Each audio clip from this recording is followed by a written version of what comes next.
أسرج خيولك يا أخ الإيمان وانهض لبعث العلم في الأوطان، فالعلم ميراث الرسول أمانة صلى الله عليه وسلم، فالعلم ميراث الرسول أمانة فاز الحفيظ لإرثه الرباني.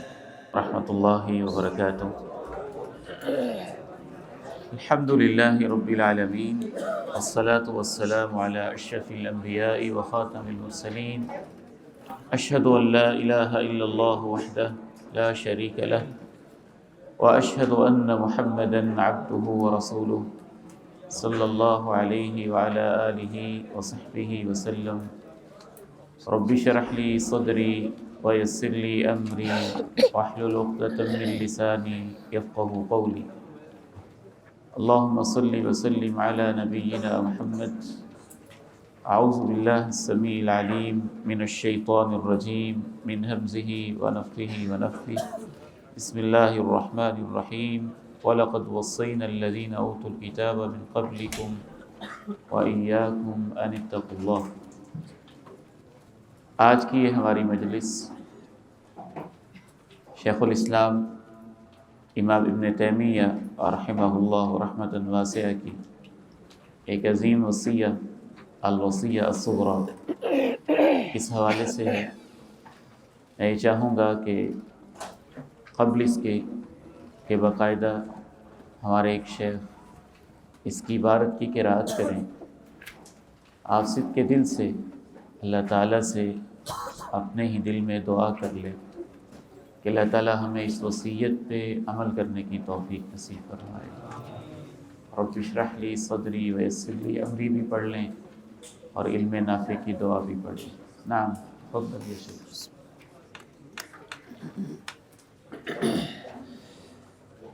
الحمد لله رب العالمين، والصلاة والسلام على أشرف الأنبياء والمرسلين نبينا محمد وعلى آله وصحبه أجمعين. اللهم اغفر لنا ولشيخنا أجمعين. قال شيخ الإسلام ابن تيمية رحمه الله تعالى في الوصية الصغرى: بسم الله الرحمن الرحيم. سؤال أبي القاسم بن يوسف بن محمد التجيبي السبتي المغربي: يتفضل سيدنا الشيخ الفقيه الإمام الفاضل العالم بقية السلف وقدوة الخلف المبدع المغرب المعرب المفصح أعلم من لقيت ببلاد المشرق والمغرب تقي الدين أبو العباس أحمد بن تيمية أبقى الله بركته بأن يوصيني بما يكون فيه صلاح ديني ودنياي، ويرشدني إلى كتاب يكون عليه اعتمادي في علم الحديث وكذلك في غيره من العلوم الشرعية، وينبهني على أفضل الأعمال الصالحة بعد الواجبات، ويبين لي أرجح المكاسب، كل ذلك على قصد الإيماء والاختصار، والله تعالى يحفظه، والسلام الكريم عليه ورحمة الله وبركاته۔ بارک اللہ فیک وسلمکم وعافاکم۔ سب سے پہلے یہ سمجھیے، آواز کو ذرا مزید کلیئر کریں ساؤنڈ والے ساتھی۔ الوصیہ الصغریٰ، الوصیہ، النصیحہ، الموعظہ۔ بظاہر یہ الفاظ مترادف اور قریب قریب محسوس ہوتے ہیں، لیکن ان کے اندر ایک دقیق فرق پایا جاتا ہے۔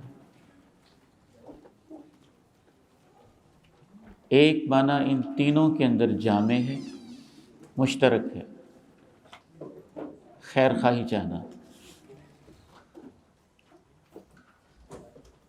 لیکن جو باریک فرق ہے تینوں میں وہ خیر خواہی چاہنے کا انداز ہے۔ الوصیہ فیہا نوع من الاہتمام والتاکید، وصیت کے اندر ایک تاکید پائی جاتی ہے۔ النصیحہ، اس کے اندر اخلاص کا معنی غالب ہے، ایک درد کا معنی غالب ہے۔ الموعظہ، اس میں بھی خیر خواہی چاہی جاتی ہے، لیکن اس میں یہ پہلو غالب ہوتا ہے کہ آپ اس چیز کے نتائج سے بھی آگاہ کرتے ہیں، آخرت کی طرف بھی ترغیب دیتے ہیں۔ کہ کثرت استعمال کے لحاظ سے ان تینوں الفاظ میں یہ فرق پایا جاتا ہے۔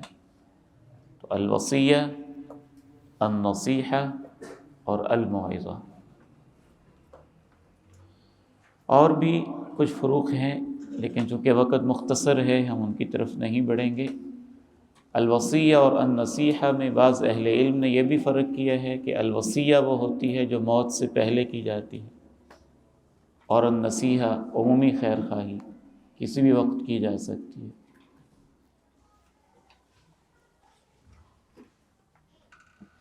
الوصیہ الصغریٰ اس کا نام کیوں ہے؟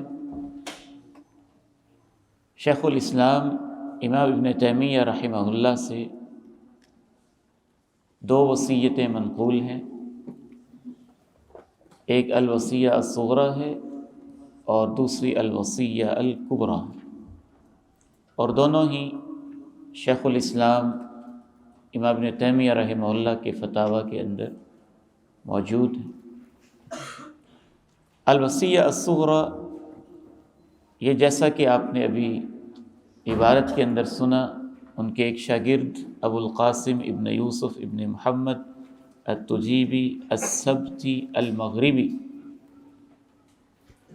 یہاں ابن تیمیہ کے شاگردوں میں سے ہیں اور خود بھی بہت بڑے محدث ہیں۔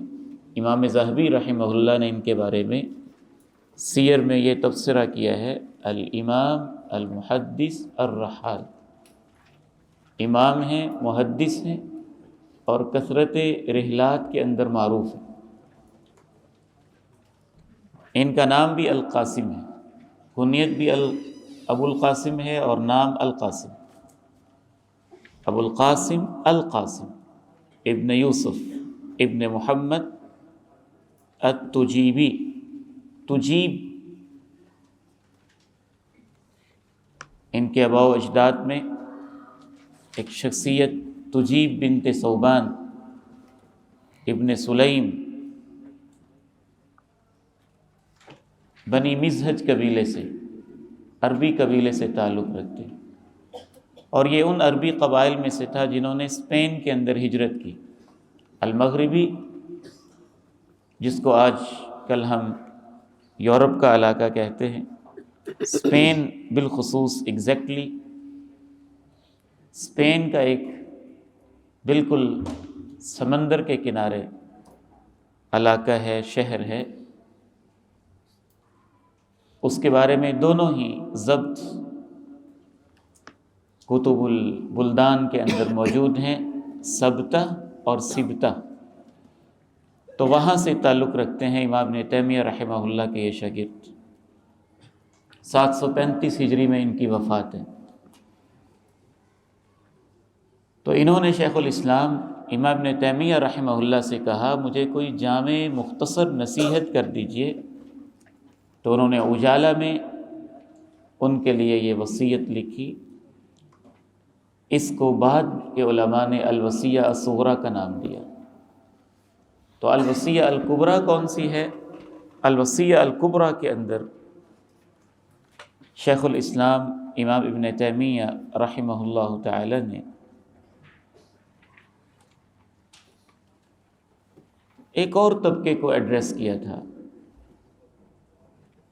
خاندان بنی امیہ میں سے ایک بہت بڑی شخصیت تھی، وہ شخصیت تاریخ میں آج بھی بڑی معروف ہیں،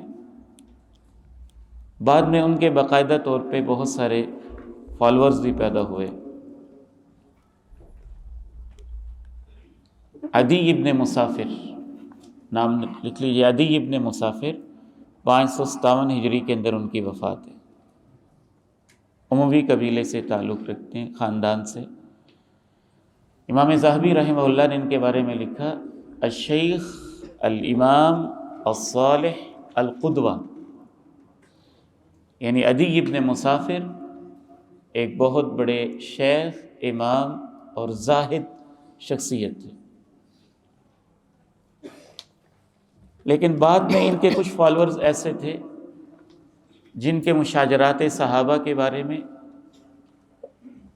اوورال یہ اہل سنہ سے تعلق رکھتے تھے، لیکن مشاجرات صحابہ اور بعد کے اختلافات کے بارے میں اس میں کچھ کمی بیشی ہوئی، ادھر ادھر ہوئے، تو ان کے نام امام ابن تیمیہ رحمہ اللہ نے ایک نصیحت مفصل لکھی تھی، اس کو الوصیہ الکبریٰ کہا جاتا ہے۔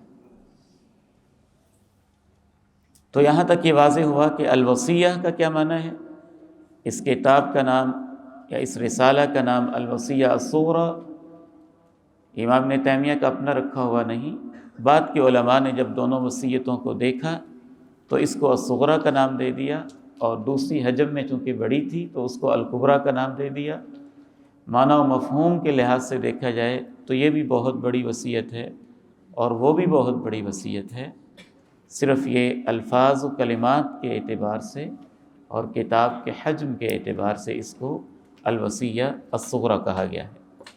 یتفضل سیدنا الشیخ الفقیہ الامام الفاضل العالم بقیۃ السلف وقدوۃ الخلف المبدع المغرب المعرب المفصح اعلم من لقیت ببلاد المشرق والمغرب تقی الدین ابو العباس احمد بن تیمیہ ابقى اللہ برکتہ۔ المبدع کا یہاں کیا معنی بنے گا؟ آپ میں سے کوئی ساتھی بتائے گا؟ ماشاء اللہ،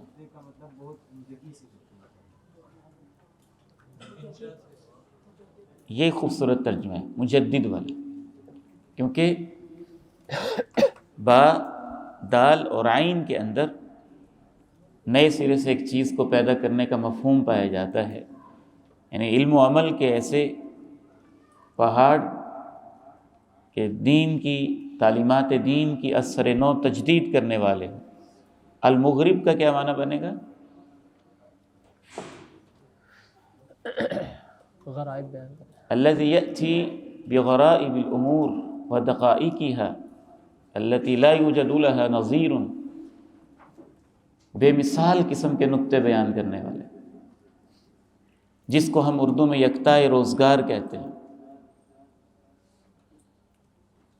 المعرب المفصح اعلم من لقیت ببلاد المشرق والمغرب، تو یہ چونکہ بہت بڑے رحالہ تھے ان کے شاگرد، تو کہتے ہیں کہ مشرق و مغرب میں نے گھوما ہے، ان میں سب سے بڑے عالم مجھے یہی شیخ نظر آئے ہیں، تقی الدین ابو العباس احمد ابن تیمیہ ابقى اللہ برکتہ۔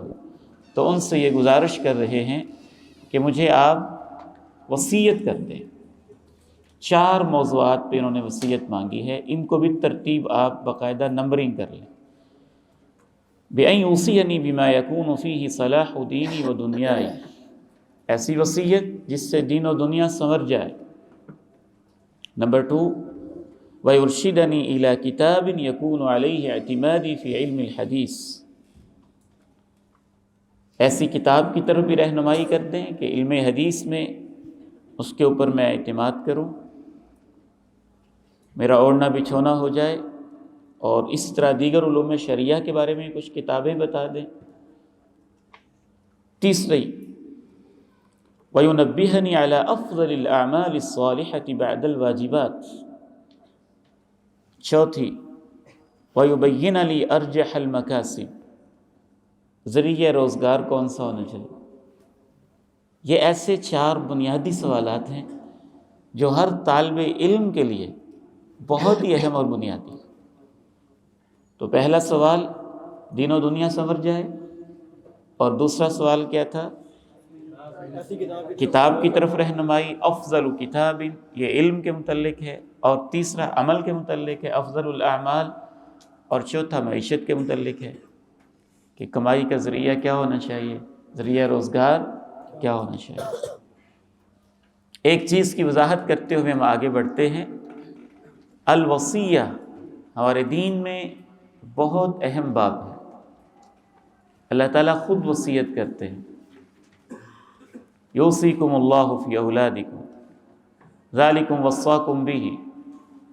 رسول اللہ صلی اللہ علیہ وسلم بار بار وصیت کرتے ہیں، اوصیکم بتقوی اللہ والسمع والطاعہ، اوصی کا کذا، اوصی کا کذا۔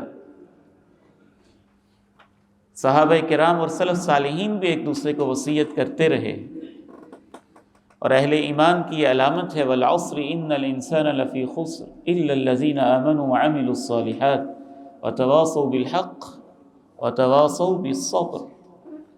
اور اگر ایک لحاظ سے دیکھا جائے تو یہ پورا دین جو ہے یہ وصیت ہے اللہ کی طرف سے۔ الدین النصیحہ الدین النصیحہ الدین النصیحہ قلنا لمن قال للہ ولرسولہ ولکتابہ ولأئمۃ المسلمین وعامتہم۔ تو اس لحاظ سے تو پورا دین ہی ایک وصیت ہے،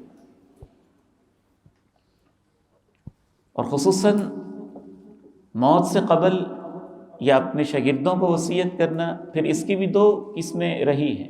ایک ہے کسی کے طلب کرنے پہ آپ وصیت کریں، اور دوسرے ہے طلب کیے بغیر آپ وصیت کریں۔ یہ بھی ہے کہ روزمرہ کی زندگی میں آپ وصیت کریں، اور یہ بھی ہے کہ موت سے قبل آپ کو خاص وصیت کریں۔ یہ بھی ہے کہ آپ زبانی کریں، اور یہ بھی ہے کہ آپ تحریری طور پہ کریں، اور یہ سارے ہی طریقے سلف صالحین کے اندر موجود رہے۔ ان میں سے بالخصوص علماء نے جو اپنے شاگردوں کو نصیحت کی ہے، ان پر کچھ علیحدہ سے رسائل بھی موجود ہیں، اور والدین نے جو اپنی اولاد کو وصیتیں کی ہیں کہ بیٹے ایسے ایسے زندگی گزارنا، اس پر بھی اہل علم نے بہت کچھ لکھا ہوا ہے۔ آگے چلیے جی۔ فأجاب شيخ الإسلام بحر العلوم ابن تيمية رحمه الله ورضي عنه: الحمد لله رب العالمين. أما الوصية فما أعلم وصية أنفع من وصية الله ورسوله لمن عقلها واتبعها.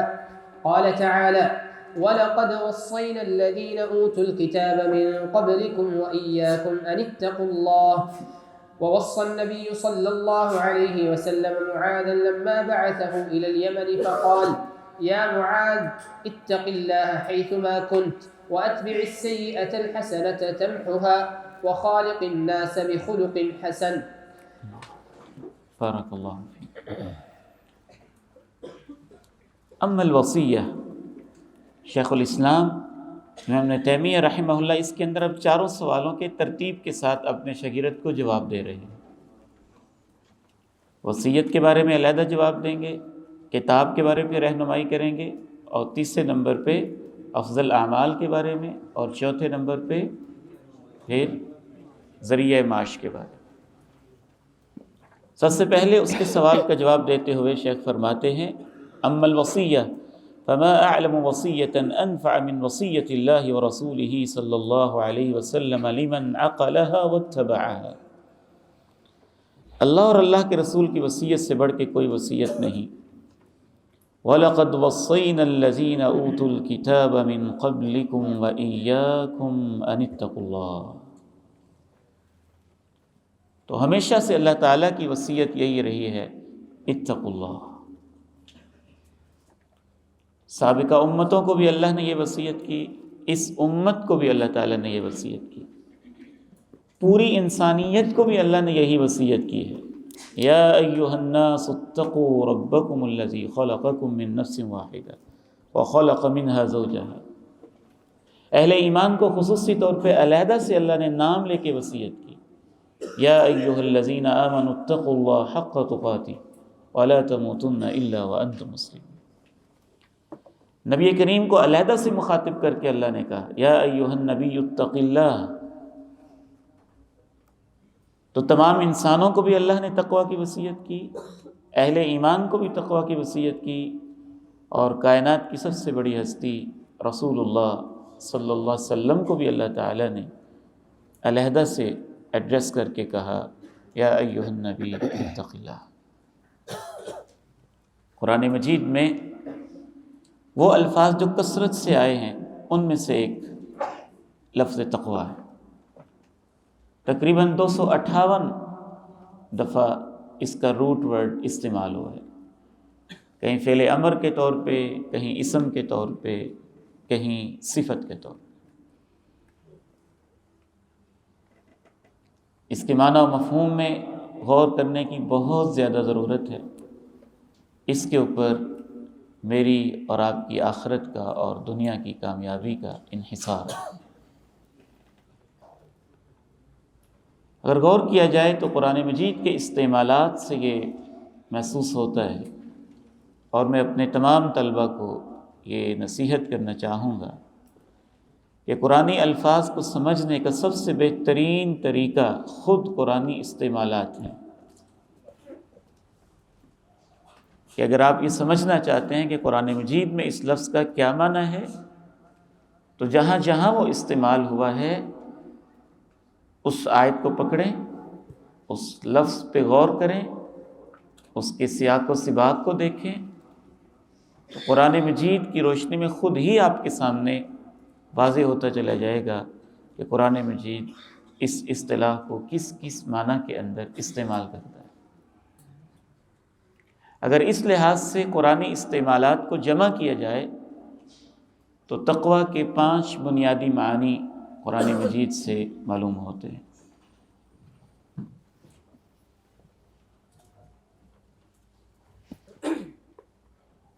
اور اس پر آپ کے علم میں ہونا چاہیے کہ علوم القرآن کے ماہرین نے اس موضوع پہ مستقل کتابیں بھی لکھی ہیں کہ ایک ہی لفظ قرآن مجید کن کن معانی میں استعمال کرتا ہے، اور یہ باقاعدہ مستقل علم ہے علوم القرآن کا۔ کیا کہتے ہیں اس کو؟ الوجوہ النظائر۔ بارک اللہ فیک، الوجوہ والنظائر، الوجوہ والنظائر، تو اس پر مستقل کتابیں موجود ہیں، جس میں امام سیوطی رحمہ اللہ کی کتاب بھی معروف ترین کتابوں میں سے ہے۔ تو قرآن مجید کے 5 جو استعمالات معانی ہیں، ان میں سے سب سے پہلا معنی تقویٰ، توحید کے معنی میں ہے۔ اولئک الذین امتحن اللہ قلوبہم للتقوی،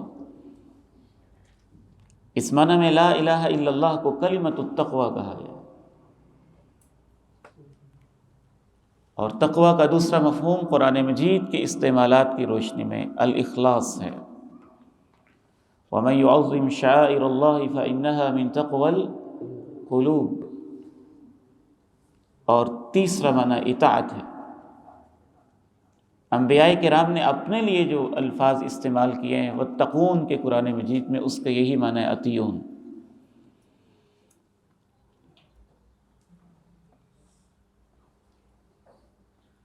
اور چوتھا معنی ہے خشیت، خشیت اللہ، وَإِيَّايَ فَاتَّقُونَ، وَإِيَّايَ فَاتَّقُونَ۔ اور 5واں معنی ہے ترک الذنوب والمعاصی، اور لازماً اس کا نتیجہ ہے توبہ۔ تو ترک الذنوب والمعاصی والانابۃ الی اللہ والتوبۃ الیہ، یہ بھی تقویٰ کے معنی میں، تقویٰ کا معنی قرآن مجید سے مستنبت ہے۔ وَأْتُوا الْبُيُوتَ مِنْ أَبْوَابِهَا وَاتَّقُوا اللَّهَ۔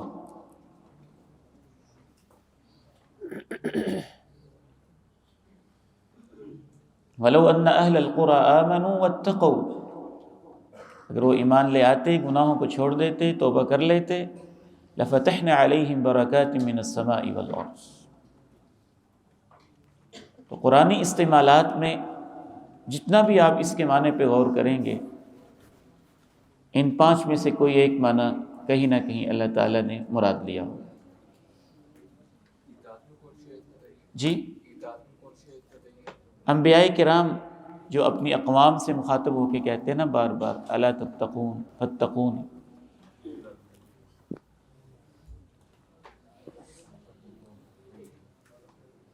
اللہ اکبر، اللہ اکبر کبیرہ۔ ایک چیز یہاں پہ قابل غور ہے، اسی طرح سے جو سلف صالحین ہیں ان کے ہاں بھی تقویٰ کے مفاہیم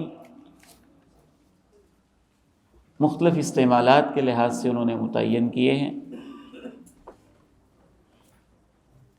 حضرت عبداللہ بن مسعود رضی اللہ تعالی عنہما سے موقوفاً صحیح سند کے ساتھ تفسیر ابن ابی حاتم میں یہ منقول ہے، یا ایھا الذین آمنوا اتقوا اللہ حق تقاتہ ولا تموتن الا وانتم مسلمون کی تفسیر میں کہ تقویٰ کیا ہے؟ ان یطاع فلا یعصى وان یذکر فلا ینسى وَأَن يُشْكَرَ فَلَا يُكْفَرُ، أَن يُطَاعَ فَلَا يُعْصَى، وَأَن يُذْكَرَ فَلَا يُنسَى، وَأَن يُشْكَرَ فَلَا يُكْفَرُ۔ لغوی لحاظ سے دیکھا جائے تو یہ الوقایہ سے ہے۔ الوقایہ کا معنی ہے بچنا، احتیاط کرنا، اپنے آپ کو محفوظ کرنا۔ تو اس لحاظ سے اس کی جو جامع اور معنی تعریف ہے وہ یہی بنتی ہے، اتخاذ العبد وقایۃ بینہ وبین ربہ امتثالا لخطاب الشرع، امتثالا لخطاب الشرع، شریعت کے جو تعبیرات ہیں ان کے مطابق انسان کا اپنے آپ کو محفوظ کر لینا۔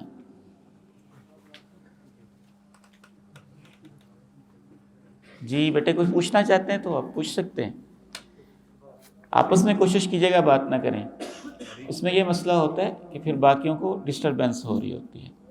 اللہ تعالیٰ آپ کو برکت دے اور سلامت رکھے۔ جی ان یطاع فلا یعصى وان یذکر فلا ینسى وان یشکر فلا یکفر۔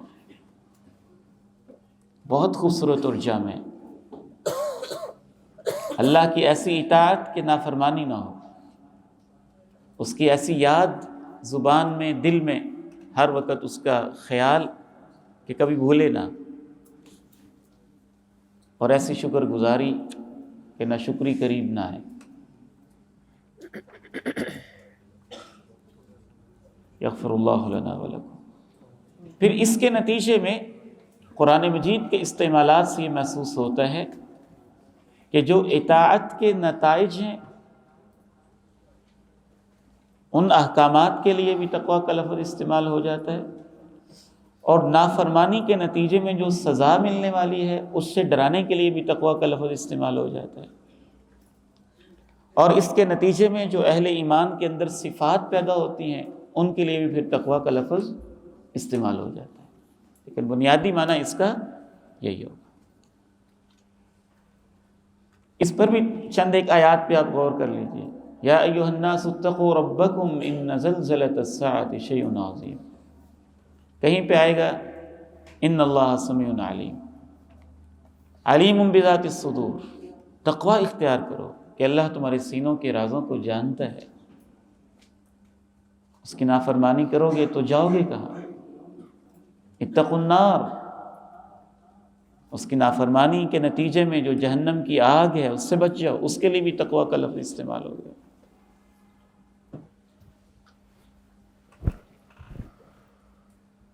یہاں پہ ایک چیز قابل غور ہے کہ میں اس پہ کافی غور کرتا رہا ہوں کہ جب ہم اس کا ترجمہ کریں گے تو کیا ترجمہ ہو سکتا ہے۔ عربی زبان کے بعض الفاظ میں ایسی جامعیت ہوتی ہے کہ جب ہم ترجمہ کرتے ہیں تو ہمارے لیے وہ ممکن نہیں رہتا ہے۔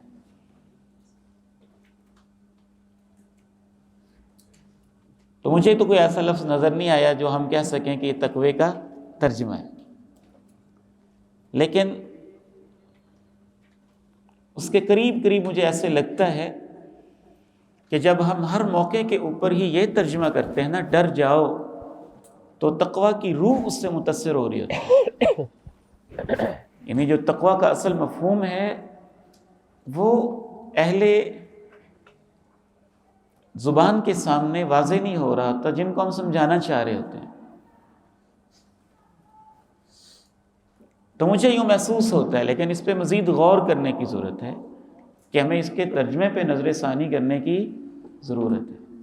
ڈر جاؤ یہ ترجمہ کافی نہیں ہے۔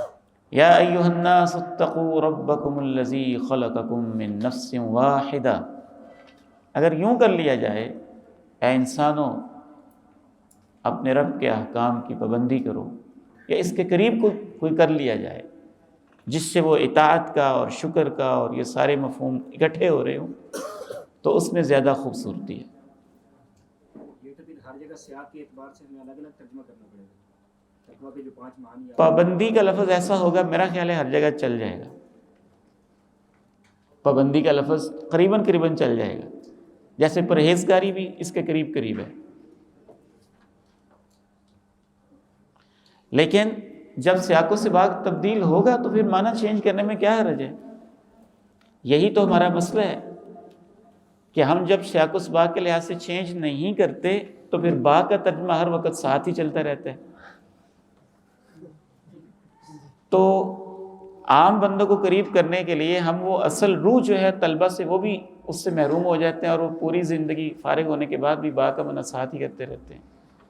جب ہمیں پڑھ لیا کہ با کے 10 سے بھی زیادہ معنی ہیں، ابن ہشام نے ہمارے سامنے کلیئر کر دیا، عبد القاہر جرجانی نے کھول کے رکھ دیے کہ یہ معنی ہیں، تو کیا حرج ہے کہ ہم ٹریننگ یہ دیں کہ اس کے یہ وجوہ ہیں، کبھی اس معنی میں آتا ہے، کبھی اس معنی میں آتا ہے، کبھی اس معنی میں آتا ہے. چونکہ اگر ہم ایسے نہیں کرتے ہیں تو ایک عام جو شخص ہے وہ عجیب سا محسوس کرتا ہے کہ ڈر جاؤ، اللہ سے ڈر ہی جاؤ، کہ وہ اس کی روح نہیں اس تک پہنچتی، اس کی روح اس تک نہیں پہنچتی ہے. یعنی چونکہ ہم پبلک میں بھی رہتے ہیں، کالج میں بھی بچوں کو پڑھاتے ہیں، تو تھوڑا سا محسوس ہو رہا ہوتا ہے کہ بچے عجیب سا فیل کر رہے ہوتے ہیں. تو کوئی حرج نہیں اس میں بیٹے. کیا خیال ہے کہ ہم شروع سے واضح کر دیں کہ تقوی کے یہ کہیں اطاعت کے معنی میں ہے، اس کا معنی پابندی کیا جا سکتا ہے، کہیں بچ جانے کے معنی میں بھی ہے، kہیں ڈر جانے کے، تو سیاق و سباق کے لحاظ سے پھر معنی چینج ہو جائے. نعم تفضل. قال رحمه الله: وكان معاذ رضي الله عنه من النبي صلى الله عليه وسلم بمنزلة علية، فإنه قال له: يا معاذ والله إني لأحبك، وكان يردفه وراءه. وروي فيه أنه أعلم الأمة بالحلال والحرام، وأنه يحشر أمام العلماء برتوة أي بخطوة.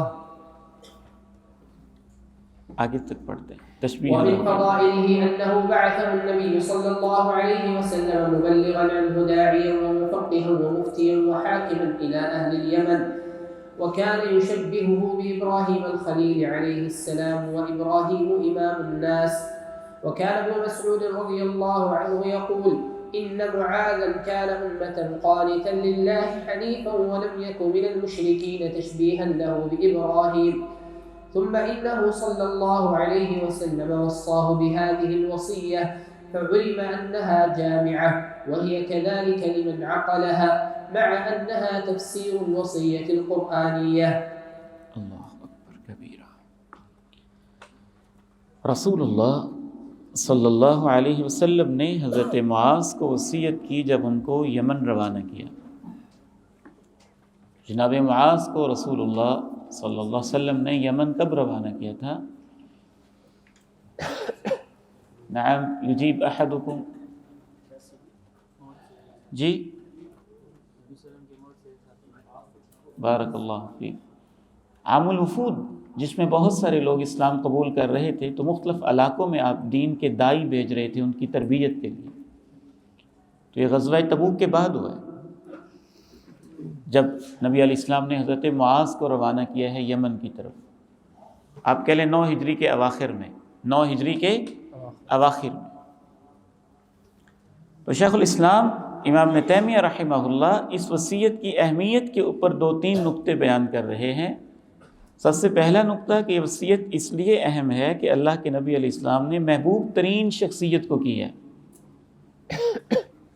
جو آپ سے وصیت طلب کر رہا ہوتا ہے، بعض دفعہ اس کے ساتھ تعلق کی نوعیت بھی اس میں ایک اہم فیکٹر ہوتی ہے. تو حضرت معاذ آپ کی محبوب ترین شخصیت ہے، ان کو آپ نے یہ وصیت کی، اور پھر ان کا تعلق علم کے ساتھ ہے. دوسری اس وصیت کی اہمیت کے حوالے سے امام صاحب نے یہ وضاحت کی کہ یہ وصیت جامع ہے. اور تیسری اس حوالے سے اس وصیت کی اہمیت بیان کی کہ اصل میں یہ وصیت اللہ کی بھی وصیت ہے. یعنی جو قرآن مجید نے وصیت بیان کی ہوئی ہے، اصل میں حضرت معاذ کو جو اللہ کے پیارے نبی وصیت کر رہے ہیں وہ قرآنی وصیت ہی کی تفسیر ہے، وہ قرآنی وصیت ہی کی تفسیر ہے۔ اور یہ تو آپ جانتے ہی ہیں کہ قرآن اور سنت کا جو آپس میں تعلق ہے، اس حوالے سے بہت سارے اہل علم اس بات کے قائل رہے ہیں کہ نبی کریم علیہ السلام کی جتنی بھی احادیث ہیں اصل میں قرآن مجید سے ماخوذ ہیں، اور وہ نبی علیہ السلام کے استنباطات اور آپ کے تدبرات ہیں۔ اس کو سب سے خوبصورت اور تفصیل کے ساتھ اس پر مطالعے کے لیے ایک تو آپ اعلام الموقعین دیکھ لیجئے، اور دوسرے امام شاطبی کی الموافقات،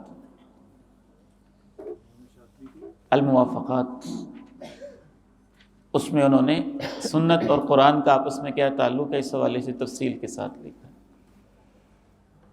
تو شیخ الاسلام ابن تیمیہ رحمہ اللہ اس طرف اشارہ کر رہے ہیں کہ یہ حدیث جو ہے اصل میں قرآن مجید کی جو وصیت تقویٰ ہے اسی کی تفسیر ہے، اسی کی تفسیر ہے۔ ووصى النبي صلى الله عليه وسلم معاذا لما بعثه إلى اليمن فقال يا معاذ اتق الله حيثما كنت وأتبع السيئة الحسنة تمحها وخالق الناس بخلق حسن۔ جامع ترمذی میں حضرت معاذ اور حضرت ابو ذر رضی اللہ تعالی عنہ سے روایت ہے، اور حضرت ابو ذر کی روایت کو خود امام ترمذی کے اساتذہ میں سے ایک شیخ کے حوالے سے انہوں نے کہا کہ وہ زیادہ صحیح ہے۔ اس روایت کی صحت اور ضعف کے بارے میں اختلاف موجود ہے۔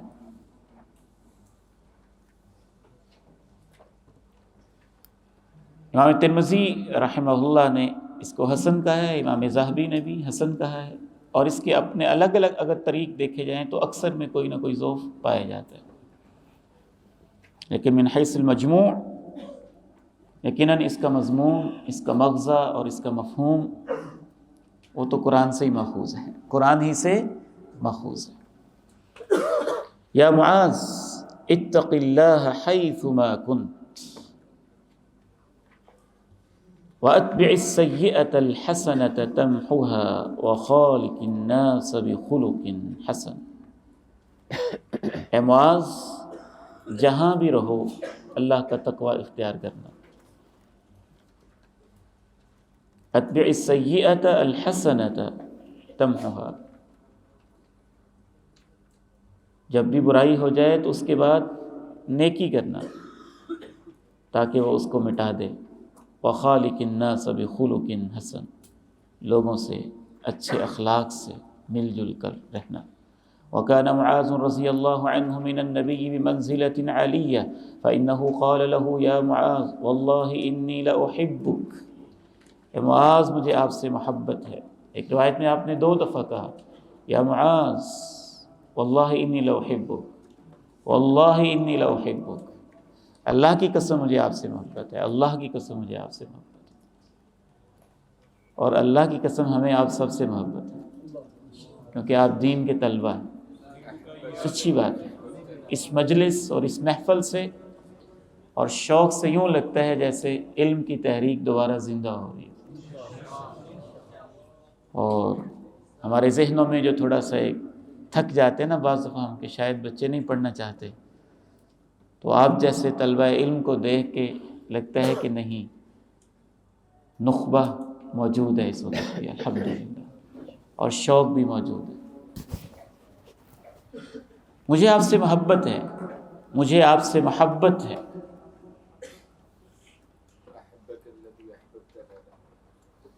بارک اللہ فیکم۔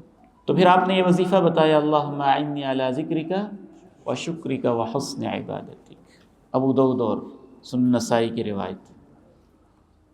ایک روایت میں یہ بھی وضاحت ہے کہ آپ نے ہاتھ پکڑ کے کہا تھا معاذ مجھے آپ سے محبت ہے۔ تو صحابی کا کیا مقام ہوگا جس سے اللہ کے پیارے نبی علیہ السلام یوں محبت سے کہتے ہوں کہ مجھے آپ سے محبت ہے۔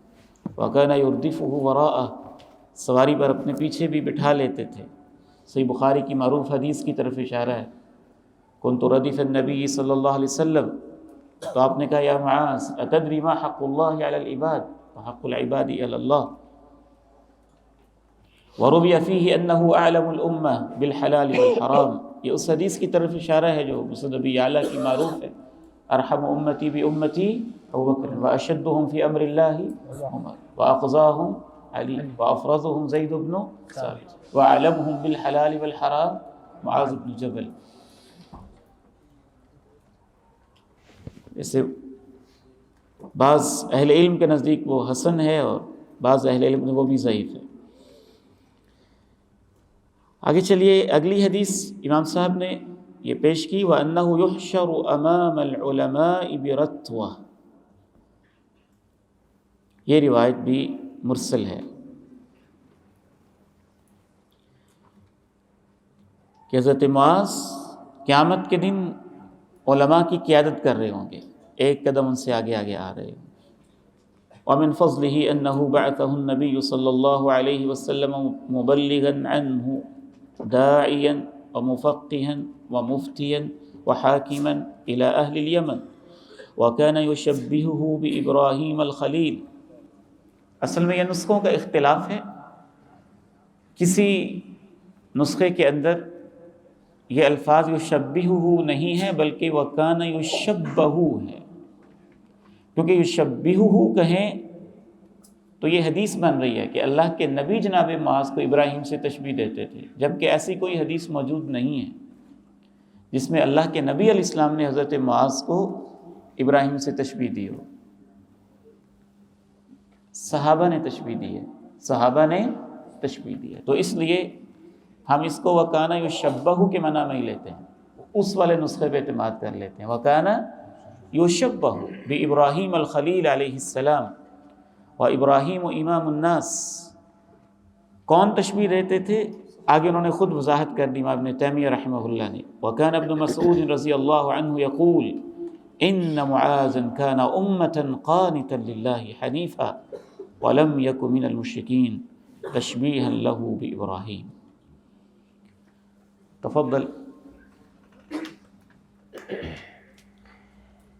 أما بيان جمعها فلأن العبد عليه حقان، حق لله عز وجل وحق لعباده، ثم الحق الذي عليه لا بد أن يخل ببعضه أحيانا إما بترك مأمور به أو فعل منهي عنه، فقال النبي صلى الله عليه وسلم اتق الله حيثما كنت، وهذه كلمة جامعة، وفي قوله حيثما كنت تحقيق لحاجته إلى التقوى في السر والعلانية، ثم قال وأتبع السيئة الحسنة تمحها، فإن الطبيب متى تناول المريض شيئا مضرا أمره بما يصلحه، والذنب للعبد كأنه أمر حتم، فالكيس هو الذي لا يزال يأتي من الحسنات بما يمحو السيئات، وإنما قدم في لفظ الحديث السيئة وإن كانت مفعولة لأن المقصود هنا محوها لا فعل الحسنة، فصار كقوله في بول الأعرابي صبوا عليه ذنوبا من ماء۔ بارک اللہ فیک۔ تو اللہ کے پیارے نبی علیہ الصلاۃ والسلام نے سب سے پہلی وصیت یہ کی اتق اللہ حیثما کنت، جہاں بھی رہو اللہ کا تقوی اس پہ قائم رہنا۔ اللہ اکبر، بہت بڑی وصیت ہے، تقوی ہی بہت بڑی وصیت ہے۔ پھر آپ نے مزید کہا حیثما کنت، جہاں بھی رہو، اور امام ابن تیمیہ رحمہ اللہ نے اس کی وضاحت کر دی فی السر والعلانیہ، مسجد میں، بازار میں، گھر میں بھی اور ادارے میں بھی، جہاں بھی رہو، اساتذہ کے سامنے بھی اور ان کی عدم موجودگی میں بھی۔ اتق اللہ حیثما کنت، ادارے میں پڑھتے ہوئے بھی، فارغ ہونے کے بعد جس دفتر میں جاؤ، جہاں بھی رہو، اتق اللہ حیثما کنت۔ بالخصوص التقوی فی السر والعلانیہ، امام ابن قیم رحمہ اللہ رحمۃ واسعہ نے ایک جگہ پہ لکھا ہے کہ لوگوں کے سامنے جو تقوی اختیار کرتا ہے اور اس کی تنہائیوں میں تقوی نہیں ہوتا ہے، تو یہ الانتکاس کی سب سے بڑی اور بنیادی وجہ ہوتی ہے۔ آپ یوں ہی سمجھ لیجئے کہ میری اور آپ کی تنہائیاں اور ظاہر کی نیکیاں، ان دونوں کا آپس میں وہی تعلق ہے جو اس مسجد کی بنیادوں کا اور اس کی عمارت کا ہے۔ بنیادیں چھپی ہوئی ہیں لیکن پوری عمارت اس کے اوپر کھڑی ہوئی ہے۔ اگر السر کے اندر تقوی نہیں ہے تو یوں ہی سمجھ لیں کہ بنیادیں ہی کمزور ہیں، پھر یہ اوپر نظر آنے والی بلڈنگ کسی وقت بھی دھڑام سے گر جائے گی۔ اگر باطن میں، دل میں اور تنہائی میں تقوی نہیں ہے تو اوپر نظر آنے والی یہ داڑھی، یہ ٹوپی، یہ رومال، یہ شکل و صورت کسی بھی وقت بھی یہ انحراف کا شکار ہو جائے گا۔ تو تقوی اللہ فی السر والعلانیہ۔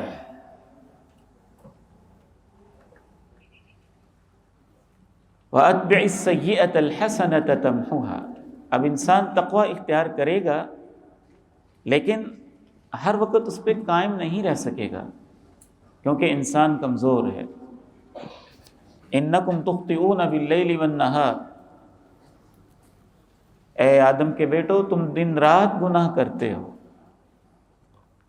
اور میں تمہیں معاف کرتا ہوں۔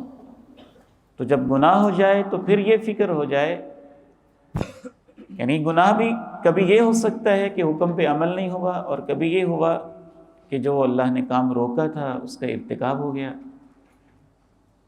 تو پھر یہ فکر لاحق ہو جائے کہ میں نے اس گناہ کو مٹانا کیسے ہے۔ اصل مسئلہ گناہ نہیں ہے، اصل مسئلہ گناہ کے بعد آپ کی فیلنگز ہیں۔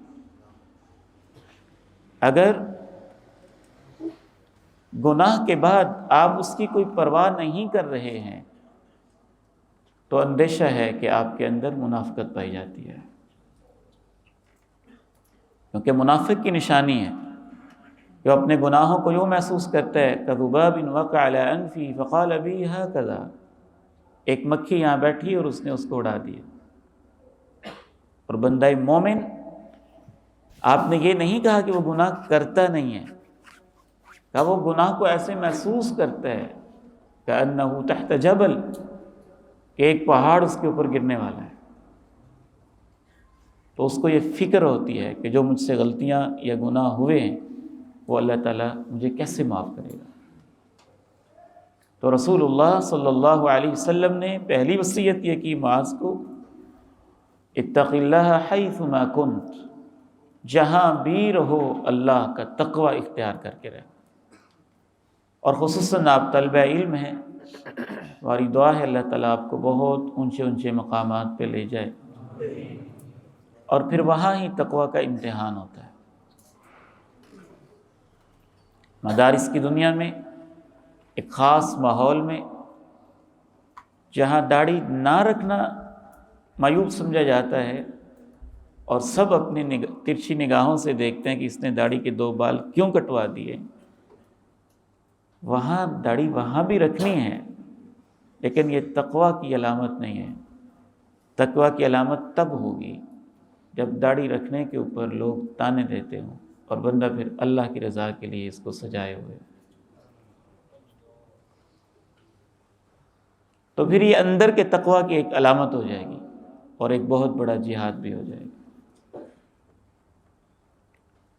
ہم نے اسی چیز کی بہت زیادہ کمی محسوس کی ہے کہ بہت سارے طلبہ علم یونیورسٹی کے ماحول میں جا کے یا کالج کے ماحول میں جا کے یا اپنے بزنس میں جا کے، پریکٹیکل لائف میں، کاروبار کے اندر جا کے 8 سال کی تربیت کے اوپر ایسے پانی پھرتا ہے کہ چند مہینے بعد لگتا ہی نہیں کہ یہ بھی کبھی طالب علم رہا تھا۔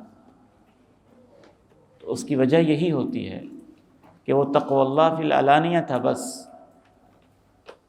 فی السر پہ اس نے محنت نہیں کی ہوئی تھی، دل کے اوپر، دل کی دنیا کے اوپر اس نے محنت نہیں کی ہوئی تھی۔ تو تقویٰ کا بنیادی طور پہ تعلق بھی دل ہی کے ساتھ ہے، اور یوں محسوس ہوتا ہے مجھے بڑی شدت کے ساتھ کہ ہمیں اپنے منہج تربیت میں، نصاب میں اور بہت ساری چیزوں میں اعمال القلوب پہ محنت کرنے کی بہت زیادہ ضرورت ہے۔ التقویٰ ہا ہونا، التقویٰ ہا ہونا، التقویٰ ہا ہونا، کیونکہ اس کا مصدر و ماخذ دل ہی ہے۔ اور امام ابن تیمیہ نے اس کو بھی آگے جا کے واضح کیا ہے کہ تقویٰ کی جتنی بھی شاخیں ہیں وہ پھوٹتی دل سے ہی ہے، اس کا مرکز دل ہے، باقی اس سے شاخیں پھوٹ رہی ہیں۔ ایسے جیسے امام ابن تیمیہ نے جو آگے الفاظ استعمال کیے ہیں ان سے یوں محسوس ہوتا ہے کہ جیسے امام ابن تیمیہ رحمہ اللہ یہ کہنا چاہتے ہوں کہ یہاں بھی آپ کو پانی نظر آ رہا ہے، اس ٹوٹی کے اندر بھی پانی نظر آ رہا ہے، یہاں بھی نظر آ رہا ہے، یہاں بھی نظر آ رہا ہے، لیکن پیچھے دیکھیں کہ چشمہ پھوٹتا کہاں سے ہے، اصل چیز وہ ہے۔ تو تقوی کا چشمہ دل سے پھوٹتا ہے، اور پھر اس کی بنیاد اخلاص پر ہے۔ اتق اللہ حیث ما کنت، جہاں بھی رہو اللہ کا تقوی اختیار کر کے رہے۔ اس لیے امام ابن قیم رحمہ اللہ نے یہ بھی ایک مقام پہ لکھا ہے کہ امام ابن رجب رحمہ اللہ نے بھی اس طرف اشارہ کیا جامع العلوم والحکم میں کہ موت کے وقت انسان اگر اس کا خاتمہ برا ہو جاتا ہے تو اس کی وجہ بھی بدسیسۃ باطنہ، تنہائیوں کا کوئی گناہ یا دل کی کوئی بیماری ہوتی ہے۔ جو آدمی نیکی کے کام کرتا رہتا ہے اس کے اور جنت کے درمیان اتنا فاصلہ رہتا ہے، پھر وہ برائی کرتا ہے جہنم میں چلا جاتا ہے، تو اس کی وجہ بھی یہی ہوتی ہے۔ وَأَتْبِعِ السَّيِّئَةَ الْحَسَنَةَ تَمْحُوهَا، تو برائی کے بارے میں انسان کو اتنا فکر مند رہنا چاہیے کہ اس کی فیلنگز یہ ہو کہ جو مجھ سے غلطیاں ہوئی ہیں اس کی زندگی کا سب سے بڑا مسئلہ یہ بن جائے کہ اللہ تعالیٰ مجھے وہ معاف کر دے، اور معافی اس کی زندگی کا سب سے بڑا ایشو بن جائے، اور وہ ہر وقت اللہ تعالیٰ سے معافی مانگ رہا ہو۔ اس لیے اللہ تعالیٰ نے اہل ایمان کی نشانی یہی بیان کی ہے نا، وَلَمْ يُصِرُّوا عَلَى مَا فَعَلُوا وَهُمْ يَعْلَمُونَ، گناہ ہو جاتا ہے انسان سے۔ بلکہ امام ابن قیم رحمہ اللہ نے تو ایک جگہ یہ بھی لکھا ہے کہ بعض دفعہ گناہ ہونے کے بعد جو انسان کی فیلنگز ہیں وہ گناہ سے بھی بڑا جرم بن جاتی ہیں، اور بعض دفعہ گناہ ہونے کے بعد انسان کی ندامت، شرمندگی والی فیلنگز اس کے لیے، وہ فیلنگز اس کو اس مقام پہ پہنچا دیتی ہیں، اگر گناہ نہ ہوا ہوتا تو شاید وہ اللہ کے اتنا قریب نہ ہوا ہوتا۔ تو مجھے اور آپ کو اپنے دل کا جائزہ لینا ہے کہ ہم سے جو غلطیاں ہوتی ہیں تو اس کے بعد ہماری فیلنگز کیا ہیں، کیا اس کے لیے ہم جسٹیفیکیشنز دیتے ہیں، دلائل کشید کرتے ہیں، یا شرمندگی محسوس کرتے ہیں؟ تو جب تک انسان شرمندگی محسوس کرے گا ہی نہیں تو اگلا قدم تو نہیں اٹھ سکے گا۔ وَأَتْبِعِ السَّيِّئَةَ الْحَسَنَةَ تَمْحُوهَا، تو اللہ کے نبی علیہ السلام دل کے طبیب ہیں، تو آپ نے جناب معاذ کو جیسے ایک اچھا معالج اپنے مریض کو یہ بتاتا ہے کہ پرہیز کرنا ہے، اگر بد پرہیزی ہو جائے تو پھر مصلح چیز یہ ہے یہ استعمال کر لینا تاکہ اس بد پرہیزی کا ازالہ ہو جائے۔ تو اللہ کے نبی علیہ السلام نے پہلے پرہیز کی تلقین کی، اور پھر یہ فرمایا اگر کہیں غلطی ہو جائے تو پھر نیکیاں زیادہ سے زیادہ کرنا۔ جی یہاں پہ ایک نقطہ، ایک بلاغی نقطہ بیان کر رہے ہیں امام ابن تیمیہ رحمہ اللہ تعالی، اتبع السیئۃ الحسنۃ تمحوها۔ اتبع کے دو مفعول ہیں، مفعول اول اور مفعول ثانی۔ اصل میں تو امام ابن تیمیہ کہنا چاہتے ہیں کہ ترکیب یہ تھی اتبع الحسنۃ السیئۃ، برائی کے پیچھے نیکی کو لگا دینا، نیکی کو برائی کے پیچھے لگا دینا۔ لیکن رسول اللہ صلی اللہ علیہ وسلم نے یہ نہیں فرمایا، کہا اتبع السیئۃ الحسنۃ تمحوها، کیونکہ آپ فوکس اس پہ کرنا چاہتے ہیں کہ وہ برائی مٹے گی کیسے۔ تو اتبع السیئۃ الحسنۃ تمحوها، جیسا کہ آپ نے اس حدیث میں کہا صبوا علیہ ذنوبا من ماء، اصل اس کی ترکیب یہ بنتی تھی جب اس اعرابی نے پیشاب کر دیا صبوا ذنوبا من ماء علیہ، اس کے پیشاب کے اوپر ڈول بہا دو. تو پانی بہانا اس کا تذکرہ پہلے بنتا تھا صبوا ذنوبا من ماء علی بولہ، لیکن چونکہ اصل مقصد تھا کہ اس پیشاب نجس والی جگہ کو پاک کیسے کیا جائے، تو اس لیے علیہ کا پہلے تذکرہ کیا اور ذنوبا من ماء کا بعد میں تذکرہ کیا. وَهَذَا بَابٌ عَظِيمٌ مِّنْ أَبْوَابِ الْبَلَاغَةِ وَعِلْمِ الدِّلَالَةِ، اس کے اوپر ہمیں بہت توجہ کی ضرورت ہے، اور یہ سمجھ میں آئے گی بلاغہ سے اور معانی النحو سے.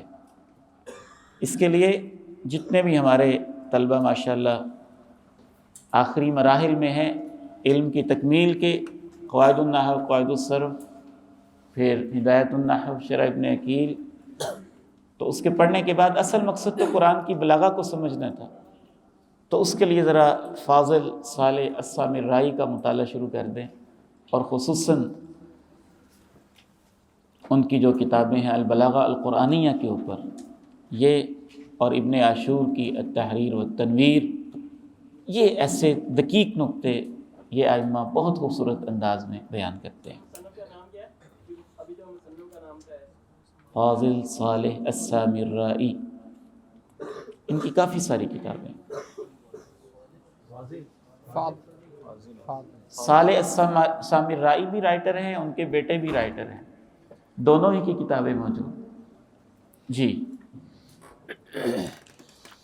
تو ان کی بالخصوص جو ہے معانی النحو، یہ بہت خوبصورت کتاب ہے. اس میں جو تقدیم و تاخیر کے اندر بلاغت ہے، خبر کب مقدم ہوتی ہے کب مؤخر ہوتی ہے، مفعول فاعل کی تقدیم و تاخیر کے اندر کیا بلاغی راز ہوتا ہے، اس میں انہوں نے ان چیزوں کو خوبصورت انداز میں ڈسکس کیا ہوگا.